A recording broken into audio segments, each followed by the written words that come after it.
The owner of the Indiana Pacers and Indiana Fever, Herb Simon, is 90 years old. He just stepped away from the company he built. And right now, today, there's a decision sitting on his desk that could define everything the Simon family has worked for in Indiana. It's not about malls. It's not about the Pacers.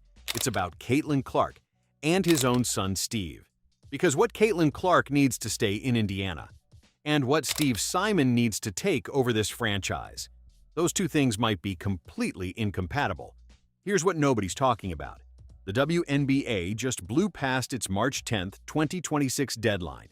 No CBA deal. 12 hours of negotiations in a Manhattan hotel, and they walked out at 5 in the morning with nothing. But buried inside the league's latest proposal, a rule change that would let Caitlin Clark sign a max contract a full year earlier than anyone expected. And that one change could force Herb Simon into the hardest decision of his life. Let's talk money, because the numbers tell the whole story. Clark's making $78,000 this season. $78,000, the most marketable athlete in women's sports history, making less than a first-year teacher in half the states in this country. Now, the league's proposed salary cap, $5.75 million per team. Sounds like a big jump. But Clark's about to be max eligible. Aliyah Boston's about to be max eligible. And Kelsey Mitchell. Under the current CBA, the Fever could core her at a supermax worth $249,244. Under the new proposal, max salaries jumped to nearly $1.3 million. One analyst ran the numbers. If the Fever pay Mitchell her supermax and keep Clark in Boston, they'd have roughly $3.4 million left for the entire rest of the roster. That's not a tough decision. That's a math problem with no good answer. And someone in that front office, whether it's Fever President Kelly Krauskopf, GM Amber Cox, or ownership itself, is going to have to make that call. And the person signing off at the top might not be Herb much longer. So who is Steve Simon? And why does his role in this franchise matter more right now than it ever has before? Steve Simon is Herb's eldest son. He's 57 years old. He left Indianapolis back in 2006, moved to San Francisco, launched his own investment firm, and built a career in tech completely outside the family business. But he never fully left the Pacers or the Fever. He's the alternate governor, which means he's the guy the NBA and WNBA deal with when Herb's not in the room. And he's been slowly increasing his role for the past decade. Herb said it himself. Steve works closely with the business side, checks in with basketball operations, and is very involved. The expectation has always been straightforward. When Herb can't do this anymore, Steve takes over. But here's the tension nobody wants to say out loud. Steve Simon is a tech investor who lives in California. He's not a basketball guy. He's a systems guy, an accelerator guy. He founded a sports tech startup program in Indianapolis. His vision for this franchise is about infrastructure and long-term sustainability. Caitlin Clark is not a long-term sustainability play. She's a supernova. She's the kind of talent that demands you spend every dollar you have right now to build around her while she's in her prime. Those two visions don't naturally align. And Herb? He's been pulling back. He retired from Simon Property Group's board in February 2025. He already sold a 20% stake to Stephen Rales, the billionaire co-founder of Danaher Corporation. The franchise isn't just Herb's anymore. There are now multiple voices at the ownership table. And here's what's critical. Herb's will reportedly stipulates that the franchise stays in Indianapolis for the long term. And this isn't just words on paper. The Simon family just finished $360 million in renovations to Gainbridge Fieldhouse. They signed a lease that locks those teams into that building through 2044. That's a 20-year commitment to this city. So the priority is clear. Not winning a championship, not keeping one player happy, keeping the Indiana Pacers and Indiana Fever in Indianapolis permanently.